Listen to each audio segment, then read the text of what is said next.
अस्सलाम वालेकुम dear students, my name is Mohammad Shahban. Welcome to my YouTube channel. उम्मीद है आप सब खैरियत से होंगे। क्लास 9 के मैथमेटिक्स के चैप्टर नंबर 13 के ऊपर आज हम डिस्कशन करेंगे। उसकी रिव्यू एक्सरसाइज जो है वो स्टार्ट करते हैं। तो रिव्यू एक्सरसाइज में फर्स्ट ऑफ ऑल हमारे पास आ जाते हैं टिक एंड क्रॉस। तो टिक क्रॉस के अंदर बेटा नॉर्मली बच्चों का क्वेश्चन यही होता है कि ये हमें पेपर में तो आने नहीं है। तो बेटा पेपर में बेशक ये नहीं आएंगे, लेकिन इससे जुड़ी हुई कंसेप्चुअल चीज़ें जो हैं वो पेपर में एज MCQ ज़्यादा शॉर्ट क्वेश्चन पूछी जा सकती हैं, इसलिए हमने ये करने हैं। तो टिक क्रॉस करने का रूल ये है कि जो राइट आंसर है वो राइट है, जो रॉन्ग है उसका राइट आंसर आपको पता होना चाहिए। तो फर्स्ट हम देखते हैं, the angle opposite to the longer side of a triangle is greater. अब इसको समझने के लिए साथ हम एक फिगर भी बनाएंगे ताकि जो चीज़ हम फाइंड करना चाह रहे हैं रिज़ल्ट वो हमारे सामने हो। तो अगर ये मैं राइट एंगल ट्राइंगल बना लेता हूँ यहाँ पे, ठीक है। अब आपको पता है कि 90 के एंगल के सामने होता है हाइपोटेनियस होता है, ये परपेंडिकुलर और ये बेस होती है, ठीक है।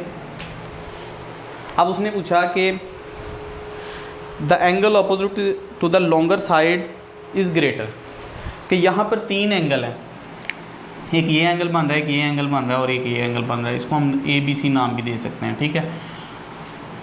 तो कहता है इन तीनों में सबसे बड़ी साइड कौन सी है? तो डेफिनेटली बेटा हाइपोटेनियस जो है वो सबसे बड़ी साइड होती है।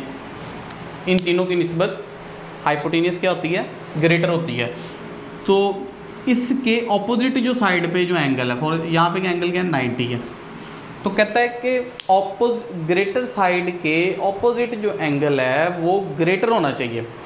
अब total the sum of internal angle of any triangle क्या होता है? 180 डिग्री। उसमें से 90 तो ये अकेला एंगल ले गया। अब जाहिर बात है कि बाकी रहे जो 90 का एंगल रह गया वो इन दोनों A और B के अंदर डिस्ट्रीब्यूट होगा, तो डेफिनेटली वो दोनों 90 से छोटे ही बनेंगे। तो उसकी बात जो है वो बिल्कुल ठीक है कि ग्रेटर साइड के ऑपोजिट एंगल जो है वो भी ग्रेटर ही होता है। तो ये बेटा आपका ट्रू आ जाएगा। नेक्स्ट सेकंड है, in a right angle triangle greater of 60 degree.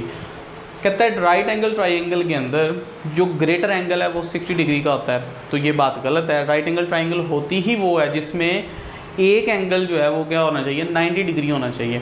तो जाहिर बात है कि 90 डिग्री है तो वो ग्रेटर 90 आएगा, 60 नहीं आएगा। तो इसका राइट आंसर लिख लें 90 डिग्री। नेक्स्ट हमारे पास थर्ड आ जाता है, in isosceles right angle triangle angles other than right angle are each of 45 degree. अब यहाँ पर दो उसने ट्राइंगल्स को मेंशन कर दिया, एक राइट ट्राइंगल, एक आइसोसेलेस ट्राइंगल। तो दोनों को पहले समझते हैं कि राइट एंगल ट्राइंगल क्या होती है। जैसे मैंने भी बताया कि ऐसी ट्राइंगल जिसमें 90 का एंगल मौजूद हो, जैसे ये।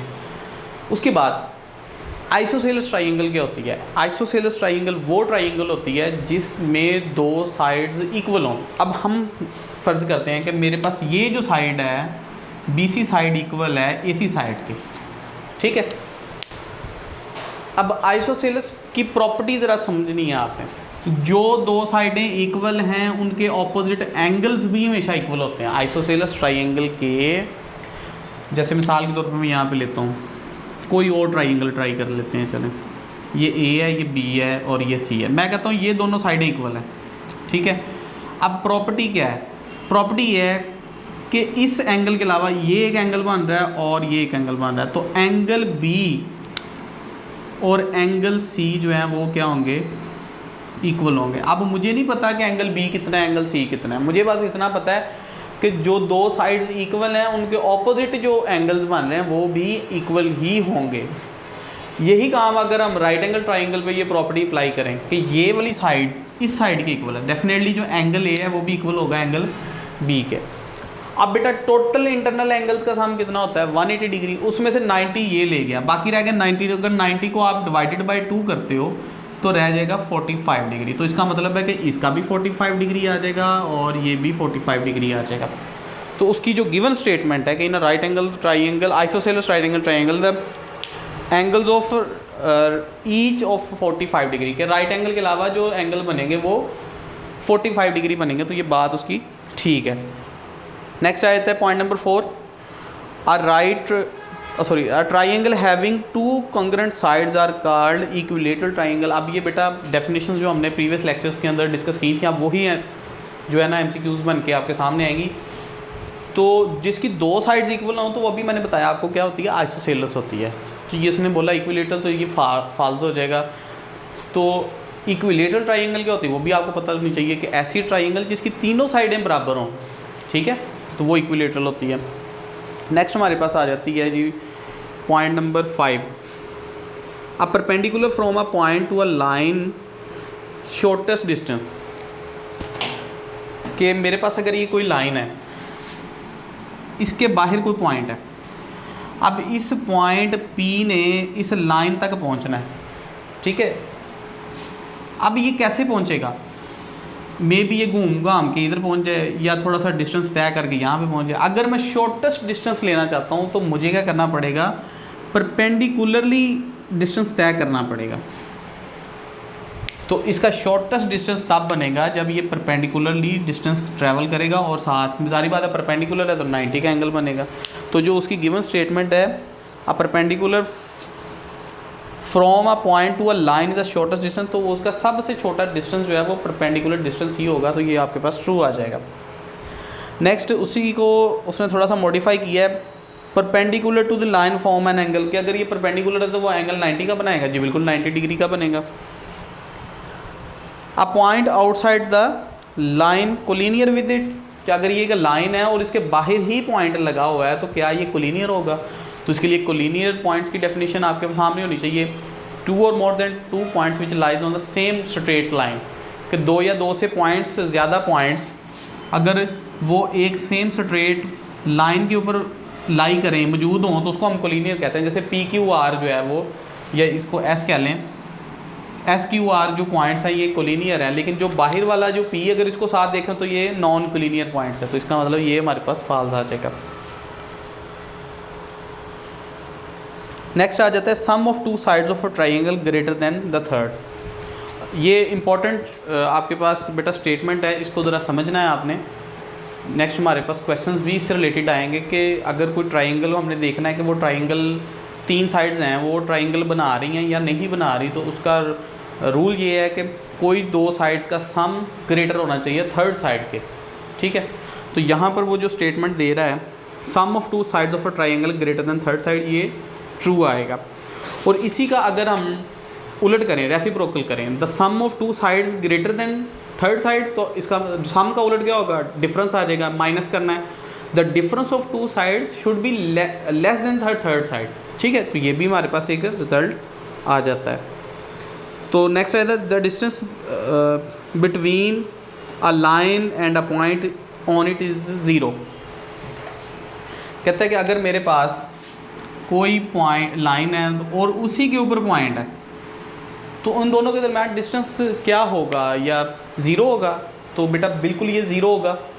अगर आप एकेडमी में हैं या स्कूल में बैठे हैं इस टाइम, तो अगर मैं पूछूंगा आपका और आपकी एकेडमी का जो इस टाइम बैठे हो आप एकेडमी के अंदर डिस्टेंस कितना है, तो आप डेफिनेटली कहोगे कि मैं तो एकेडमी के अंदर ही मौजूद हूँ, तो मेरा डिस्टेंस तो 0 होगा। इसी तरह ये पॉइंट लाइन के ऊपर ही मौजूद है, तो लाइन से इसका डिस्टेंस क्या होगा, 0 हो जाएगा। इसी तरह नेक्स्ट हमारे पास आ जाता है, तो ये वाली स्टेटमेंट आपकी बेटा ट्रू हो जाएगी। Triangle can be formed of length 2 centimetre, 3 centimetre, 5 centimetre. अब उसने 3 जो है ना वो लेंथ्स दी हैं,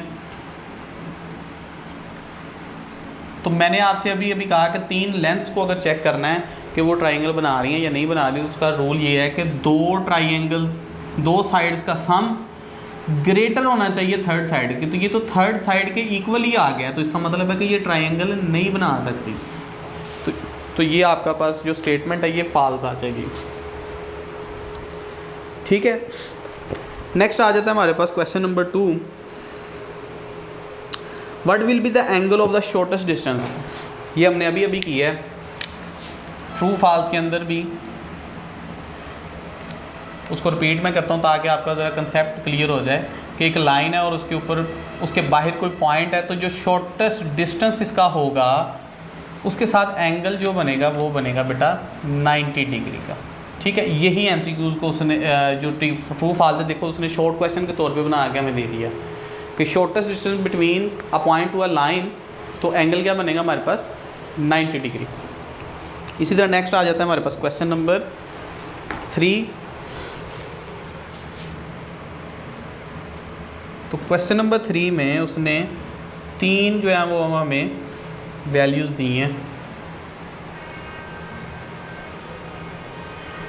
और 3 वैल्यूज़ दे के वो कहता है are the length of the triangle then verify the difference of measure of two and it side less than the measure of third side. अब हमने सम की जगह, जैसे हमने यहाँ पे सम किया, अब डिफरेंस करेंगे तो 13 सेंटीमीटर माइनस 12 सेंटीमीटर, तो आंसर क्या आएगा 1 सेंटीमीटर। तो पहली दो का डिफरेंस हमने लिया, तो जो आंसर आया वो लेस होना चाहिए थर्ड साइड के, तो ये बिल्कुल लेस आ रहा है। इसी तरह अब पहली को दूसरी के साथ, दूसरी को तीसरी के साथ करना है।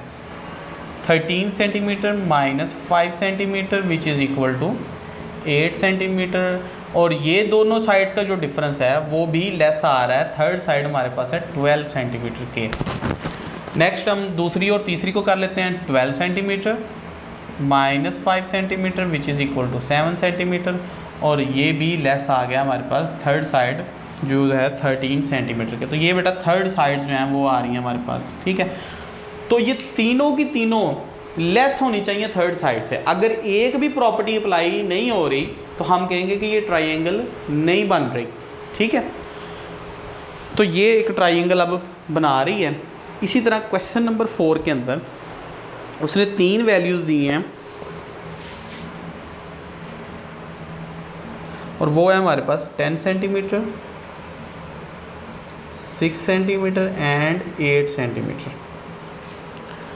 और उसमें वो कहता है are the length of a triangle then verify. अच्छा वो लेंथ हैं, लेकिन वेरीफाई क्या करना है, sum of measure of two sides of triangle greater than the third side.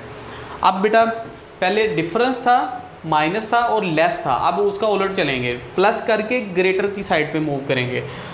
For example हम पहले करते हैं कि 10 centimetre plus 6 centimetre which is equal to 16 centimeter and this answer is greater than third side 8 centimeter। इसी तरह अब पहली दो को हमने ट्राई कर लिया है, पहली को तीसरी के साथ ट्राई करते हैं। 10 centimetre plus 8 centimetre 18 centimetre which is also greater than third side 6 centimetre. Next दूसरी को तीसरी के साथ करेंगे solve. 6 centimetre plus 8 centimetre which is equal to 14 centimetre. This is also, अच्छा यहाँ पर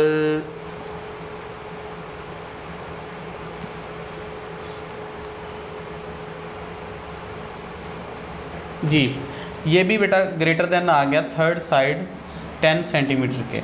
तो यहाँ पर आप देखो कि अगर हमने सम किया तीनों वैल्यूज़ को बारी बारी, ठीक है, ये पॉइंट्स जो हैं वो सम कर रहे हैं हम, और हमारे पास जो इक्वल ये जो सिंबल आ रहा है बेटा ग्रेटर का आ रहा है और थर्ड साइड के इक्वल आ रहा है। यहाँ पर हमने क्या किया था, डिफरेंस किया था, माइनस किया था दोनों, और जो हमारे पास आंसर आया था वो क्या आया था, लेस वाली वैल्यू दे रहा था, लेस वाली, ठीक है। तो ये हमारे पास ये दोनों प्रॉपर्टीज़ अब आपने याद रखनी है। मे बी नेक्स्ट टाइम आपको क्वेश्चन इस तरह दे दे कि 3 साइड्स दे के वेरीफाई करो कि वो ट्राइंगल बना रही हैं या नहीं बना रही, ठीक है। तो यहाँ पर तीनों की प्रॉपर्टीज़ जो हैं वो ग्रेटर आनी चाहिए, और यहाँ पे डिफरेंस है तो तीनों की जो प्रॉपर्टी में लेस आना चाहिए थर्ड साइड से, ठीक है। तो ये बेटा वेरीफाई हो गया। नेक्स्ट हमारे पास क्वेश्चन नंबर 5 आ जाता है। क्वेश्चन नंबर 5 में वो कहता है 3, 4, 7 are the note of the length of the triangle, give the reason.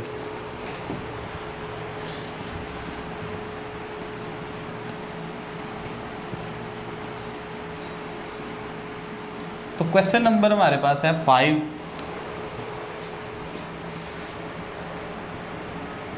तो 3 सेंटीमीटर 4 सेंटीमीटर एंड 7 सेंटीमीटर दिया हुआ है, और वो कह रहा है कि ये जो लेंथ्स हैं ये ट्राइंगल की लेंथ नहीं है, मुझे बताओ कि क्यों नहीं है।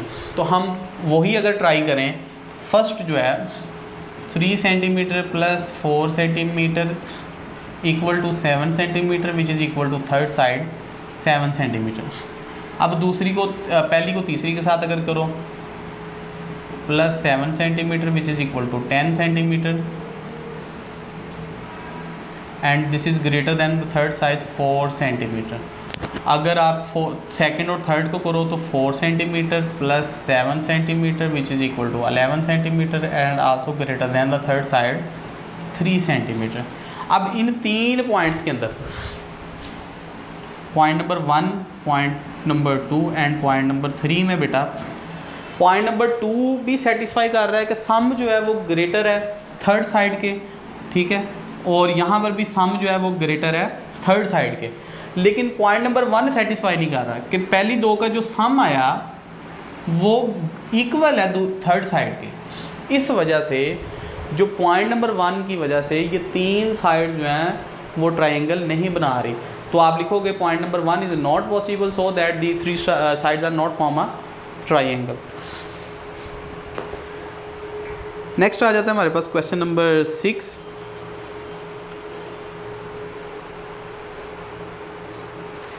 कि अगर यहाँ पर राइट एंगल ट्राइंगल हो हमारे पास,